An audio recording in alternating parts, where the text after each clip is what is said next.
That's coming for me. All right.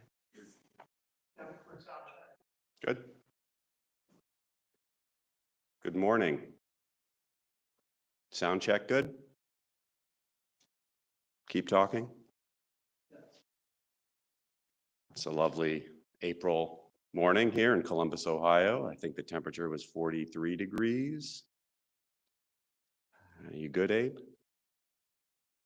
Yeah? Okay, great. Well, good morning. Thank you for coming. My name is Kevin Werner. I'm the Executive Director of Ohioans to Stop Executions and the OTSI Action Fund.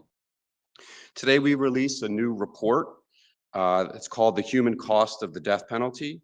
And in the report, we detail some of the system's costs, both to state and local budgets and the costs that are not measured in dollars and cents.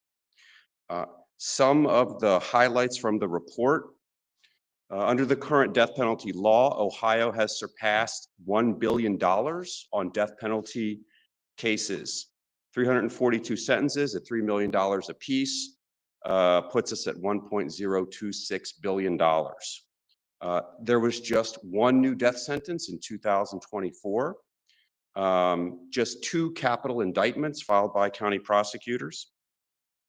To give you a sense as to where the death penalty system currently is, over the past 5 years, Ohio has averaged 0.4 new death sentences per year, which is way down compared to the mid-1980s, where Ohio averaged about 16 new death penalty cases per year.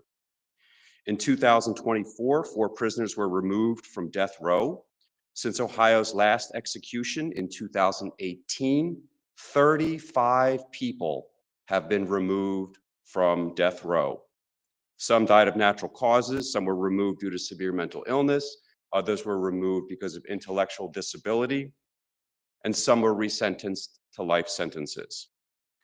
Of the current death row, 1/3 have, so that's 40 of 119, have pending claims of severe mental illness or intellectual disability. That is a stunning characterization of who gets the death penalty in Ohio. Attempts by some lawmakers to bring nitrogen gas suffocation executions do not address any of the underlying problems with the death penalty system. It's time for Ohio to stop spending millions of dollars to prop up this broken system. So repealing the death penalty is not just fiscally responsible, it is a moral and practical necessity.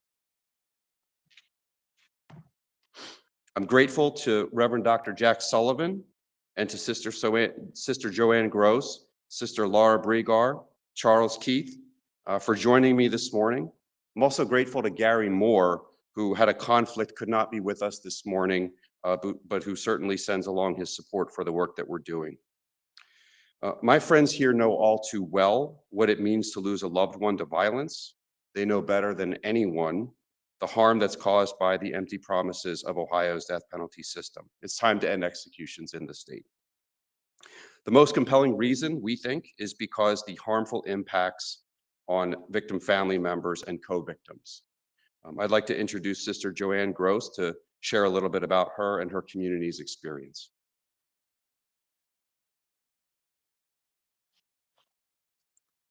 Good morning. I am Sister Joanne Gross, an attorney and a member of the Ursuline Sisters of Cleveland. Recently, the Attorney General has been calling for resuming executions, and that strikes a nerve with us. The Ursulines have been deeply touched by violent crime. The murder of our Sister Joanne Marie Masha 30 years ago horrified us. I remember vividly the details of Joanne Marie's murder, dealing with police and prosecutors, and sitting through the trial. Despite our public opposition to the death penalty, the prosecutors were not deterred and pursued death anyway. Only a jury's mistake on the verdict forms resulted in the young man not facing the death penalty at sentencing, which was an answer to our prayers. I am here to tell you that the death penalty is not serving the needs of victims' family members. We do not want to relive the trauma that comes with the death penalty system. The man who killed Joanne Marie was given a lengthy sentence, affording him time to reflect on his actions. After 30 years, he reached out to us, taking responsibility for his actions and seeking forgiveness. We now pray that Ohio legislators take up death penalty repeal bills immediately. And now I invite Jack Sullivan to the podium.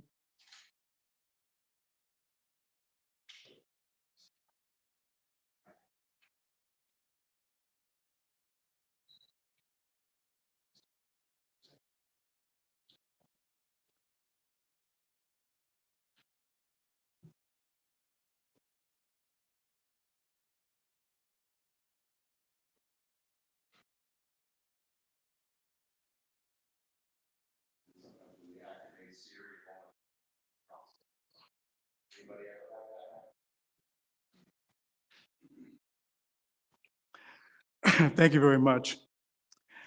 I am Reverend Dr. Jack Sullivan Jr., and I am the Executive Director of the Ohio Council of Churches, a nearly 105-year-old statewide body that brings together 17 Christian denominations as a Jesus Christ movement for unity, justice, and peace. In addition to my ministerial title, I am also a murder victim family member, as on July 30th, 1997, while at a church convention in Denver, Colorado, I received a long-distance and life-changing telephone call that informed me that my 21-year-old baby sister, Jennifer,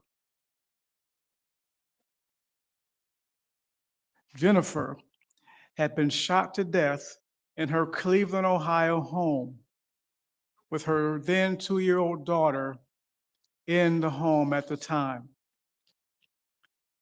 At first glance, observers would conclude that murder victim families like mine would offer spirited support of the death penalty as a way to honor our slain loved ones while holding accountable rightfully convicted people who decided to take unlawful actions that ended their lives.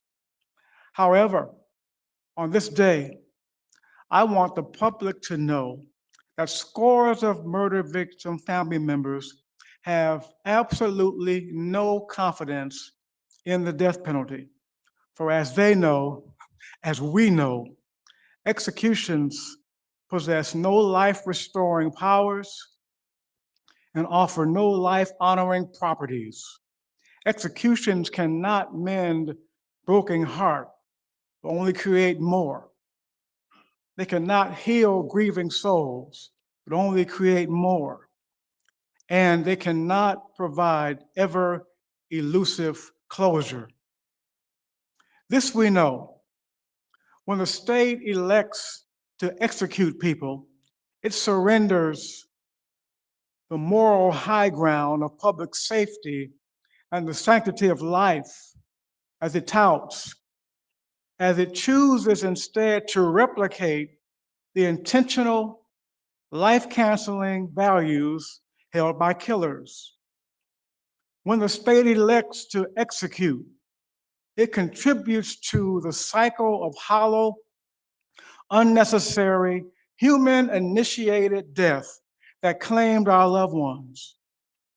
When the state elects to execute, it invests millions of dollars in the matrix and the machinery of death, instead of the systems and structures that have the potential to rebuild and restore lives shattered by the murder of loved ones. To that end, when the state elects to execute, it asks me as a Christian, just days away from Easter's resurrection story, it asks me to sacrifice my faith in the God-given powers for human redemption, resurrection, and life to sacrifice all of that on the altar of human retaliation, revenge, and death. I refuse to do that. Therefore, when Attorney General Yo says murder victim family members can only receive justice through executions, he is wrong. I believe he means well, yet he is wrong, and he does not speak for us. The death penalty asks us to invest in lethal outcomes as if they have the power to give us restoration and closure. They do not. Executions replicate the immoral pattern of elective human-caused death that claimed our loved ones while bringing families uncertainty, delays, and extended agony. The death penalty does not serve our needs. Today, I'm pleased to announce the formation of a new group called Ohio Homicide Co-Victims for Repeal, which Reverend Dr. Crystal Walker of Dayton and I will co-chair. Over the past few years, more than 230 individuals have come to us, all homicide co-victims whose needs are not being met. While not all 230 people are with us today, this gives you a sense that the status quo, simply put, is not working. If the state wants to honor our murdered loved ones and meet our needs as co-victims, there are far more productive ways to do so than maintaining the ultimate punishment with its exorbitant costs and empty promises. Let the word go forth. Do not kill in our names. Thank you very much.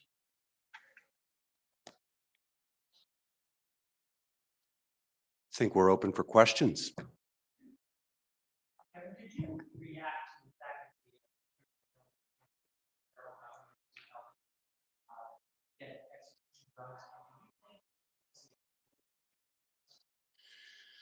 Well, I'm gonna stay in my lane a little bit here. Not being a lawyer, I'm not sure about whether or not he has the authority to do that. But what I can say is that whether or not the Attorney General is successful acquiring lethal injection drugs through the federal government doesn't address a single problem that exists with the death penalty system today. Not a single one. And so seems like another example of a whole lot of effort, a whole lot of expenditure in time, human capital, et cetera, that's just going to lead to not a single execution happening in the state. So probably better use of resources focusing elsewhere. Sure. Yeah. My understanding from statements that we've heard from Governor DeWine is there are not going to be executions as long as he's governor. After that, you know, hard to say. Lots of things up in the air with the next whoever the next governor is, but we just don't see. I don't see a productive outcome here actually occurring where Ohio begins to execute again. Sorry.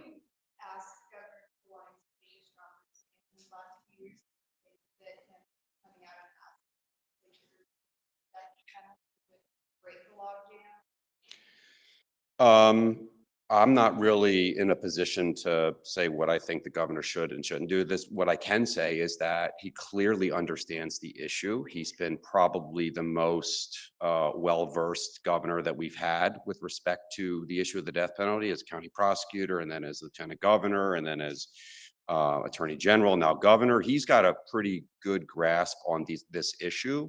And I think that his approach has been thoughtful and reflects deep experience with the issue. And I'm not, you know, in a position to say what I think he should do, but I appreciate the question.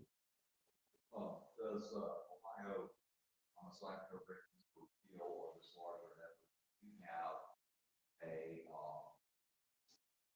sort of marketing campaign or ad campaign budget, you know, Yeah. that out there on the radio. Yeah. Whatever, and as you know, validation Yeah.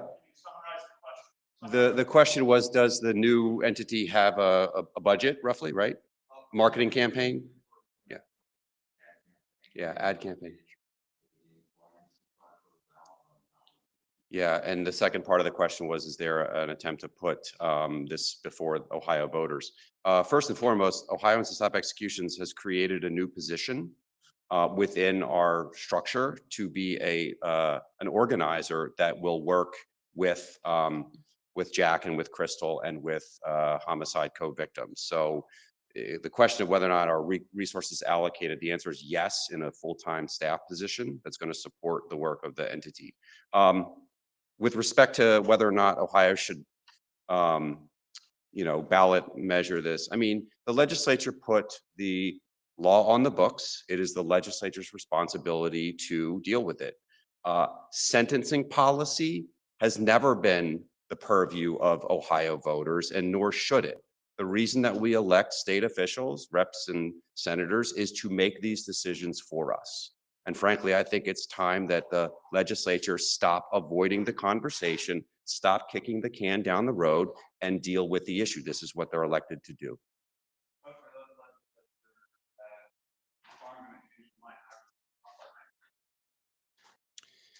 Well, I think the legislators who are not open to understanding the needs of victim family members and co-victims, like that's their prerogative. But what we have seen year in and year out is that more and more support, especially from conservatives, is coming to stand next to the folks that want to repeal the death penalty. So years ago, this may have been perceived to be a partisan issue. It's not. In fact, we're here today because over the last 5 or 6 years or so, more and more conservatives have stepped up and stepped into the debate and have said it's time to repeal the death penalty. People who have lived experience like Gary Moore, former ODRC director, whose job it was to stand in the room and make sure that the process was carried out. That's a deep and lasting psychological harm occurs when those sorts of things happen. So I think conservatives, I think Democrats, I think we all understand the harm. And so now it's time for the legislature to act.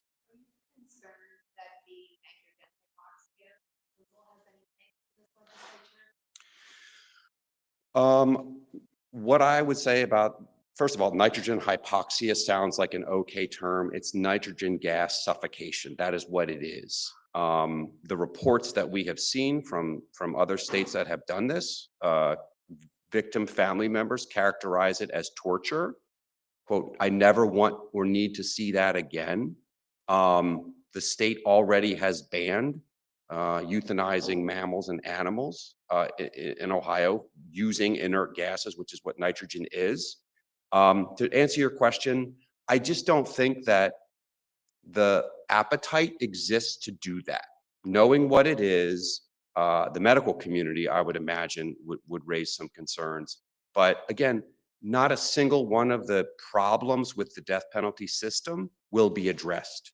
Victim family member, co-victim needs are not addressed. We still have wrongful convictions. We still have exorbitant costs. And I would argue that the costs are even going to skyrocket because there's a whole new avenue of litigation coming. So it doesn't fix a single problem. It feels a little bit more like a political thing than it does good public policy that has outcomes that are both desired and needed. Just in the last couple of weeks, we saw the House Finance Committee put an amendment into the budget that would force GRCs. A week later, they took it out. Doesn't that show consensus here?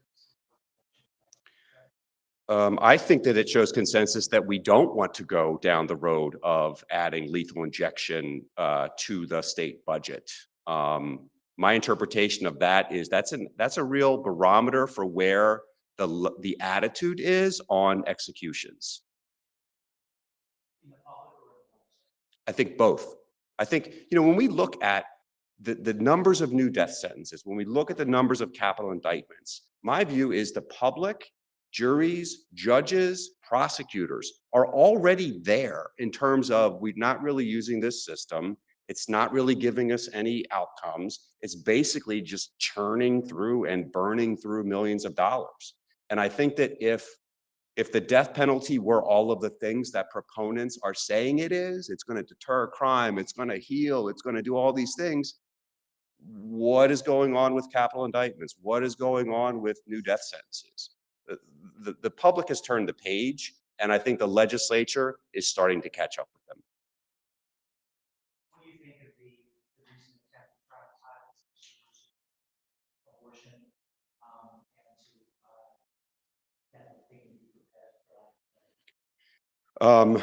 Yeah, I mean, I think we're a single issue organization. We're focused on one and only one issue. And so our preference is for, a standalone repeal bill. But I acknowledge that other organizations have other ways of addressing the issue or going about the issue. I think that when you see different kinds of repeal bills, that just shows you that that the time is right and people have different ways of thinking about how to go forward there.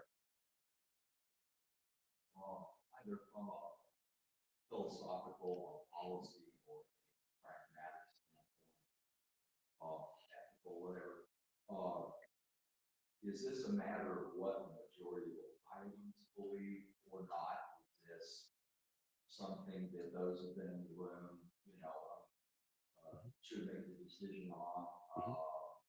And if it is a matter of public support or not support, what are Yeah. We conducted 2 different rounds of polling, one in 2020, I think the other was in 2023. 2020 results were that 59% of Ohioans support ending the death penalty. In 2023, I think we were down to 56% support ending the death penalty. So the public is there. What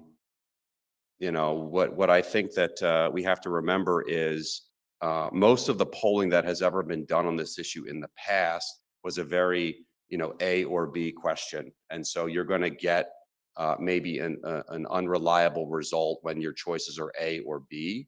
What we've consistently seen is that as sentencing alternatives have become more popular, probably because wrongful convictions, probably because of the experience of the folks here, the public is less comfortable with that. And we see that reflected in polling. So I get to the first part. Is it a matter of what the public believes or the people they elect? I mean, I think that the 43 years of data and evidence and experience with this issue and where the public appears to be is very much in alignment with the notion that this is a failed system and we shouldn't continue to do it, especially given its enormous cost, both dollars and cents, and with respect to what it does to state workers, what it does to co-victims, victim family members. So that's, I think, where we're at.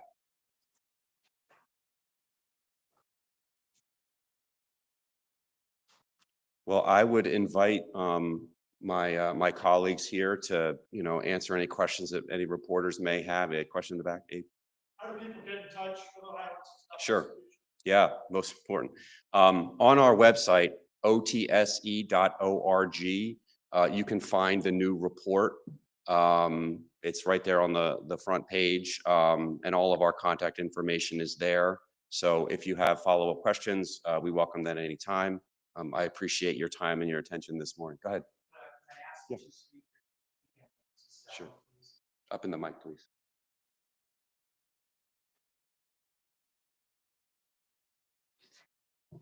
Sister Joanne Gross, Joanne, Gross as in gross, Gross. And I'm an Ursuline Sister of Cleveland. Yes, our pictures of Sister Joanne Marie Masha. Again, it's Joanne, Marie Masha, Mascha.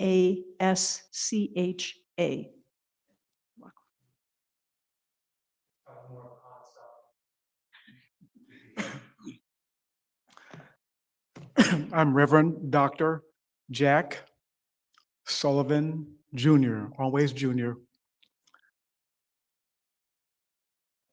And this is Jennifer Ann McCoy, my younger sister who was murdered July 30th, 1997 in Cleveland, Ohio. Her name was Jennifer Ann McCoy. No E. Thank you for asking. Yes. Mhm. Sure. Mhm. Yes.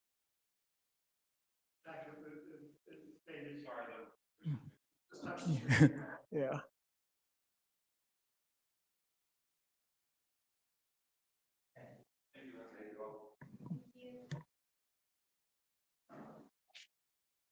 Oh, right back here, huh?